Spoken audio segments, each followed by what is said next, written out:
Well, so much about me posting every week. I had to dust off my camera because I have not touched it since July. And honestly, I had absolutely no inspiration to create content for YouTube, so I just decided to sit down and have a talk to you about something that influenced me not having any inspiration to film any content for YouTube or do any content for my blog if we're already on the subject of content creating. And the problem we will be discussing today, as you saw in the title, is actually pandemic burnout.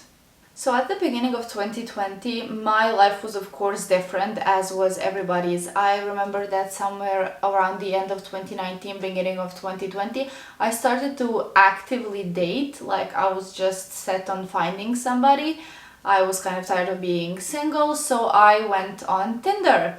And I remember like going out on dates with some guys, coming the next day to work to gossip all about it to my work girlfriends, and yeah, it was all just going well, like life was good. And at the beginning of March, I actually had 2 weeks of vacation I had to use up because I started working for my company in June 2019, and I had 2 weeks of vacation I had to use, and I decided to use it in the beginning of March. And before I went back home, I actually decided to like go out with my friends from work. We finally managed to, align our schedules, and we had a night out, and it was like we knew, because ever since that night out, I haven't seen some of these people at all, like literally at all. I went back home to spend some time with my mom, and then all hell broke loose. Like, Croatia already had confirmed cases, but at the beginning of March we went into a full-blown quarantine, and that was actually the beginning of everything. My life went from working in the office, dating, going out, to being stuck in my apartment with my mom for days. Like, we literally wouldn't leave the apartment for days. The thing about me is that I am a bit of an introvert, and I have the ability to adapt to change really fast. Like, anything that happens, anything that life throws at me, I can manage it, and I can just adjust to change and find a way to cope with everything and to just push through everything. And to that I would like to thank to my unstable childhood, because that's where I developed this skill set. But the problem is that all of this comes at the expense of my quality of life, and also at the expense of my mental health, which is exactly what started happening in 2020. Thinking about the pandemic now, and how it all started, I can now see how it all affected me. Like, I remember the feeling of sadness, like seeing the streets of my town empty and just hearing about all of these bad news, not leaving my apartment, not having like any physical interaction with anybody that wasn't my mother. I now understand how that affected me then. But while it was happening, I took the worst approach possible, and I just fell into a hyper-productive quarantine routine. I smothered myself with content on how to stay productive, how to stay positive, what you can do during pandemic to use up your time, to just don't let everything go to waste and all of that. And I just developed this very abusive productive routine. For example, I would wake up 2 hours before I had to start my shift. I would work out, eat, shower, work, like my regular job.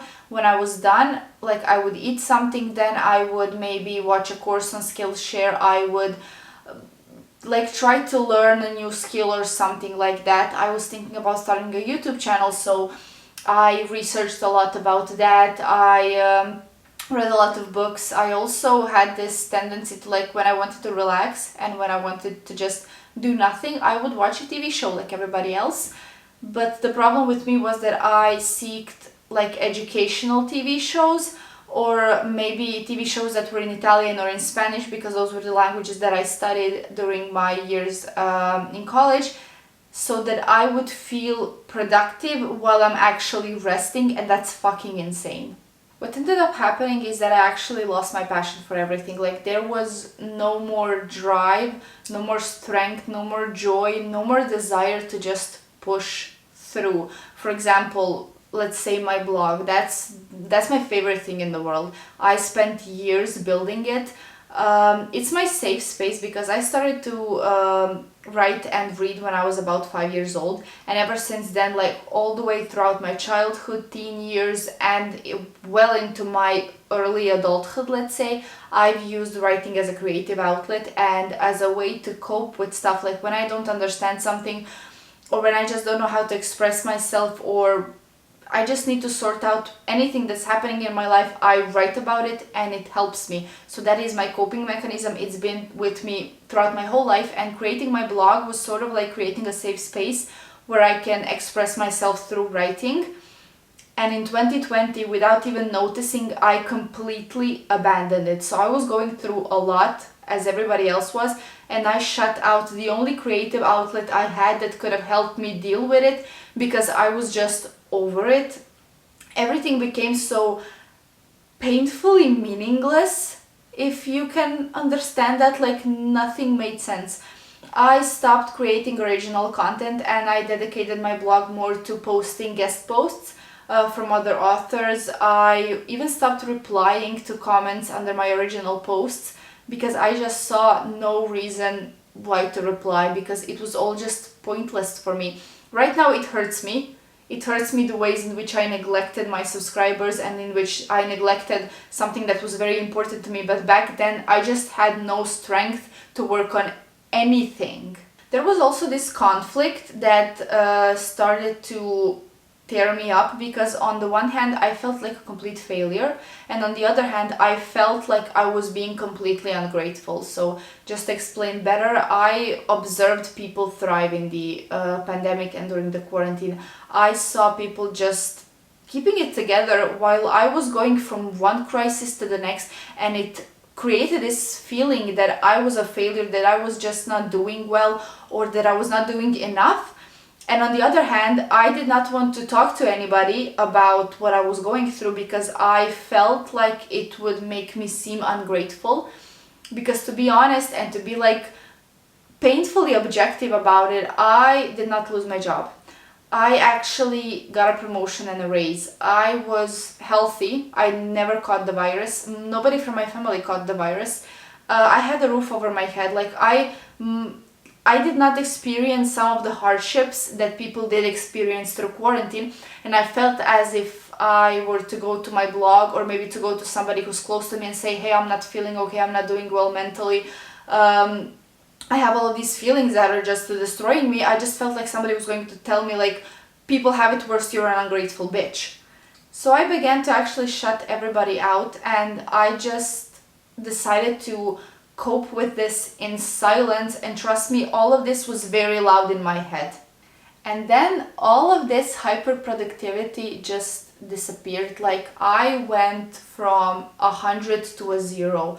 I went from having my days planned out, having some routine that I was sticking to, constantly doing something, using up all of my free time, to literally not having the strength to do anything. I would somehow do my job well. After that, I would just put on a TV show or put on a YouTube video, and I would scroll through my phone while something was, like, you know, in the background, or I would just sit and stare at the ceiling or something. Like there was nothing. I literally went from 100 to a 0. And then the snowball effect started. Like everything that happened in 2020, the health crisis, it all started to gather with all of the bad news from the world, 2 earthquakes in Croatia, my bad mental health state. Everything just started to pile up, and it created this feeling in me that there is no hope. This is it. It will not get better. Like I've lived through the peak of my life and everything is going to go downhill from here. The world is on fire. There is nothing to fight for anymore. I cannot even explain this very negative feeling that was taking over my life. What my brain kind of did to protect me from it was actually just go on survivor mode, like live from one day to the next and just repeat that circle endlessly, and that kills a lot of humanity in somebody. Like, it was easier to just shut out all feelings, not deal with the good or the bad, just be emotionless, because that was better than facing that the world really is on fucking fire. I realized how bad it got in the last few weeks when I started to seriously contemplate deleting my blog, deleting my YouTube channel, just going off social media and just giving up on some things that I enjoy in life, because it was all pointless. And here my very strong connection to my blog actually kind of saved me from doing that, because I decided to take a step back, think about it, and not make some rash decisions I could regret. As you can see, I did not make those rash decisions. I actually started to journal, to meditate, and I forced myself to be in silence, remove all distractions, and literally make myself confront what was going on in my head, to just find the root of the problem. I did manage to come to a realization of what I think happened to me. Like, I pushed myself to push through, I pushed myself to be strong, I pushed myself to adapt, and I never had enough compassion for myself to give myself the time to actually mourn what I've lost. Like, mourn the aspects of life that were taken away from me without me being able to influence anything about it. Mourn the person I was pre-pandemic. Mourn the things that I can no longer do freely, or like experiences that will never be the same because of what is happening in the world. And I think that this was an issue nationwide, because as nations, as people, as a race, we've never mourned what this pandemic took away from us. We were so fixated on just fixing everything and fighting with each other that we did not realize that this experience is uniquely human, and we need to understand each other. Like, we need to unite in order to combat this thing. But we decided to fight one another, and I think that even on an individual level, we decided to fight ourselves, like that part of our humanity that is supposed to mourn something that it lost. I hope that makes sense. As soon as I realized this, I actually started to work on that, and I started to notice the ways in which all of this affected me. And since it was a health crisis, like it still is, I decided that the first thing that I should do is focus on my health. So, for example, my knees got a bit messed up during my work from home experience because I sit a lot, I was like lying down a lot and all of that. I was not very active for a long time, so I'm starting physical therapy next week to help alleviate the pain that I feel in my knees. As you can see, I don't even sit like a normal person. After that, like, I did some blood tests to see if everything was okay. I am going to get my eyes checked because I have been suffering with some very bad headaches that might be caused by issues with my eyes. I have a lot of screen time. Like, I've started to focus on this, and on a private level, like, I started to write. I started to listen to my body more. Like, I started to stop myself when I realized that I'm pushing too hard. Like, I started going back to things that make me happy for the sole purpose that they make me happy. Like writing, let's say. I'm not using stuff to distract me anymore. I'm just using them for the purpose of making me feel happy. I even did the very girly thing of getting my hair cut like a full 1.5 centimeters, like to mark some change, you know? And stuff like that. And I just decided to talk about it because I think a lot of people experience this and nobody wants to talk about it. Like, nobody wants to think about how this life-altering thing has affected all of us. And I just decided to share my story here. I honestly, in a way, hope nobody can relate, because I hope nobody went through this, but I know you did. The final thing that I can say on this is, like, I'm human, you are human, and we should allow ourselves to feel whatever it is that we are supposed to feel, and we should not deprive ourselves of that or let anybody deprive us of that. Don't fall into some hyper-productive, distractive routine just to become detached from what you actually feel. And I'm going to wrap this video up now. As always, please share, like, comment, subscribe, hit that bell to be notified anytime I post. You can also down in the description find the link to my blog and the link to my Instagram. And that's it. Yeah, thank you so much for watching, and I hope you will have a great week.